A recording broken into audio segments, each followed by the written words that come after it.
बच्चों से रिलेटेड 3 बहुत बड़ी समस्या, और अगर हमने इस समस्या को, अभी हमारा देश इस समस्या को सीरियस ले नहीं रहा, हालांकि समस्या बहुत सालों से है, लेकिन अभी तक हम सीरियस नहीं हुए। हालांकि बहुत सारे दुष्परिणाम, बहुत सारे बैड रिजल्ट्स हमारे सामने आ रहे हैं, लेकिन फिर भी अभी हम लोग कुछ करने को तैयार नहीं है। तो पहली समस्या जो हमारे सामने है, पेरेंट्स के सामने बच्चों के प्रति, वो सबसे बड़ी समस्या है बच्चों का आजकल स्ट्रेस और फ्रस्ट्रेशन होना। आजकल के बच्चे बहुत स्ट्रेस्ड और बहुत फ्रस्ट्रेटेड हैं। और दूसरी हमारी बहुत बड़ी समस्या है बच्चों के प्रति, वो ये है बच्चों का प्रोफेशन और करियर के बारे में हम बहुत परेशान हैं। हर माता पिता परेशान है। और तीसरी समस्या है वो ये है कि आज के ज़माने में, आज के टाइम में बच्चों से पेरेंट्स के रिलेशन बहुत अच्छे नहीं है, और हर जगह दोनों के रिलेशन में बहुत बड़ी बड़ी समस्या है। बच्चों को माता पिता को समझ में नहीं आता, माता पिता को बच्चों का समझ में नहीं आता, हर जगह स्ट्रेस फ्रस्ट्रेशन हर जगह है। तो आज ये तीनों समस्याओं का समाधान मेरे पास है, और जो मैं आपको बता रहा हूँ अगर आपने फॉलो किया तो रियली आप देखना कितने जबरदस्त रिजल्ट होंगे, ये मेरा दावा है। दोस्तों, अगर आज के टाइम में अगर आपका बच्चा पढ़ता नहीं है, अगर आपका बच्चा ज्यादा नंबर नहीं लाता है, तो आप अपने बच्चे को ऐसे ट्रीट करते हैं माता पिता जैसे वो बच्चा ना हुआ एक आतंकवादी हो गया।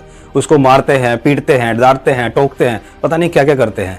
आपको लगता है कि ये एक सही सोल्यूशन है? आपको ये जानकर बहुत ही हैरानी होगी कि आज इंडिया की, अगर मैं इंडिया की बात करता हूँ, मैं कहीं बाहर की बात नहीं करता, इंडिया की बात करता हूँ, इंडिया में हर साल 12 से 13 हजार बच्चे एक पढ़ाई के स्ट्रेस की वजह से आत्महत्या कर रहे हैं। क्या आप जानते हैं कि हमारे देश में जो पेरेंट्स हैं वो सबसे ज़्यादा एजुकेशन में खर्च करते हैं, और आप जानते हैं कि 70 से 75% बच्चे अपने सब्जेक्ट, अपने स्ट्रीम, अपना प्रोफेशन, अपनी फैमिली और अपने दोस्तों के हिसाब से चूज करते हैं।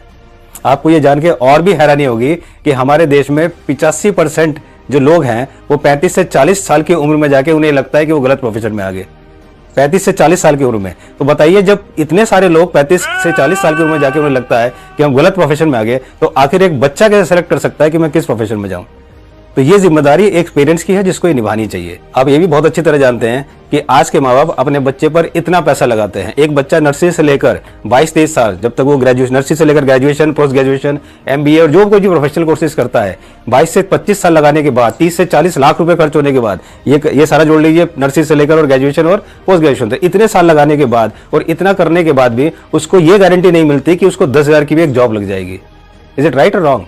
अगर हम 4 व्हीलर खरीदते हैं तो खरीदने के बाद हम उसको चलाना सीखते हैं कि कैसे उसको ऑपरेट किया जाए। अगर हम टीवी खरीदते हैं, अगर हम मोबाइल खरीदते हैं, अगर हम AC खरीदते हैं, अगर हम फ्रिज खरीदते हैं, इस खरीदने के साथ एक मैनुअल आता है। सबसे पहले हम एक मैनुअल पढ़ते हैं। एक हम ओवन खरीद के लाते हैं, ओवन को सबसे पहले मैनुअली पढ़ के हम उसको ऑपरेट करते हैं। लेकिन क्या हमने ये सोचा है कि क्या हमने अपने बच्चे के बारे में कभी जानने की कोशिश करी कि आखिर हमारा बच्चा कैसे ऑपरेट होगा? हम अपने बच्चे, अब आप ये सोचेंगे कि बच्चा तो मशीनरी नहीं है, टेक्नोलॉजी नहीं है, लेकिन मैं आपको बताना चाहता हूँ कि इस दुनिया में जो भी चीज़ है, हर चीज़ एक टेक्नोलॉजी है, और हमें उस टेक्नोलॉजी को सीखना है।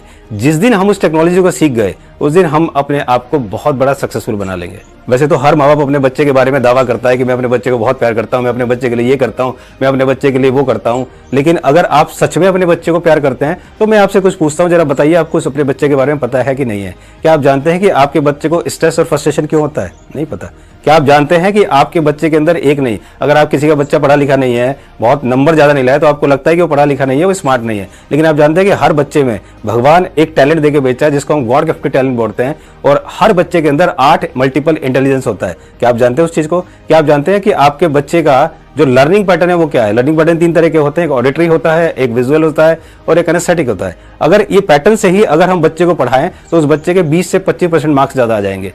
इंडिया के अंदर 20 से 30% बच्चे ऐसे हैं कि अगर उनको ट्यूशन ना लगाया जाए तो वो ज्यादा नंबर लाएंगे, क्योंकि किनेस्थेटिक होते हैं, उन्हें खुद पढ़ना पड़ता है, लेकिन हम ट्यूशन लगा के उनके नंबर और कम आते हैं। ऐसी बहुत सारी समस्याएं हैं जो बच्चों को होती हैं। हमें ये नहीं पता अपने बच्चे के बारे में, उसकी स्ट्रेंथ क्या है, उसकी वीकनेस क्या है। हम सिर्फ एक काम जानते हैं कि जैसी पूरी दुनिया कर रही है वैसे ही हम बच्चे को धकेलना शुरू कर देते हैं, चाहे उस बच्चे का कितना बुरा हाल हो। ये हम बिल्कुल नहीं सोचते, ना ही हम कुछ सोचना चाहते, ना ही हम कुछ करना चाहते। दोस्तों, क्या हमने कभी ये सोचा है कि एक ही क्लास, एक ही टीचर, एक ही पैटर्न, एक तरह की बुक, एक तरह का माहौल, उसी एज के बच्चे, और इसके बावजूद भी उस क्लास में कई बच्चे एक्सीलेंट होते हैं, कई बच्चे एवरेज होते हैं, कई बच्चे पुअर होते हैं? ऐसा क्यों होता है? क्या हमने कभी सोचा है?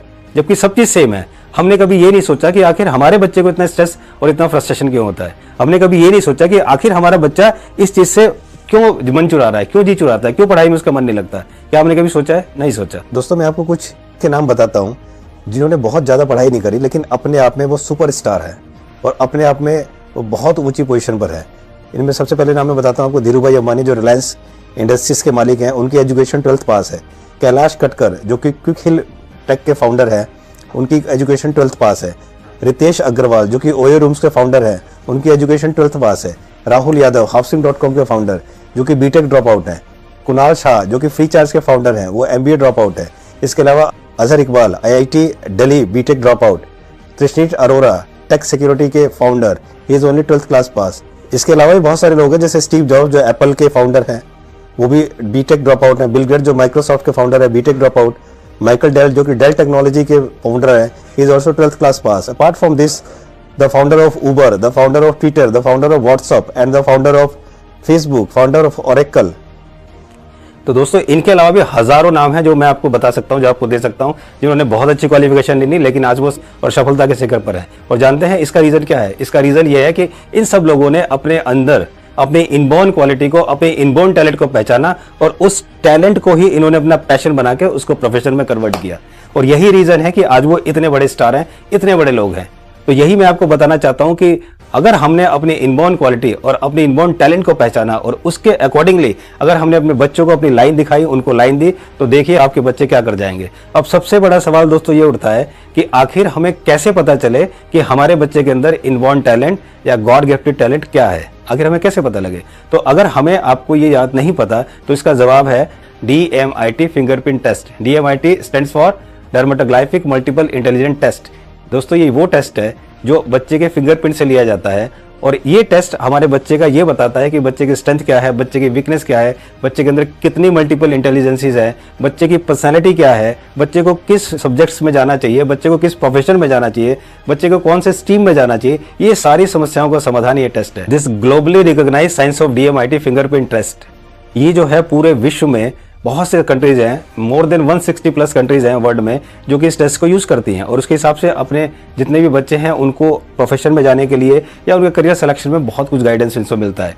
कि जब एक बच्चा माँ के गर्भ में पलता है तो 13 से 21 वीक्स के बीच में उसके ब्रेन का डेवलपमेंट होता है and during the same period उसके फिंगरप्रिंट्स भी डेवलप होते हैं। US के डॉक्टर्स ने डिस्कवर किया कि कुछ बच्चे जो कि बिना ब्रेन के पैदा हुए, अगर उनको देखा तो जिसके बच्चे के ब्रेन नहीं था उसके फिंगरप्रिंट्स भी नहीं थे।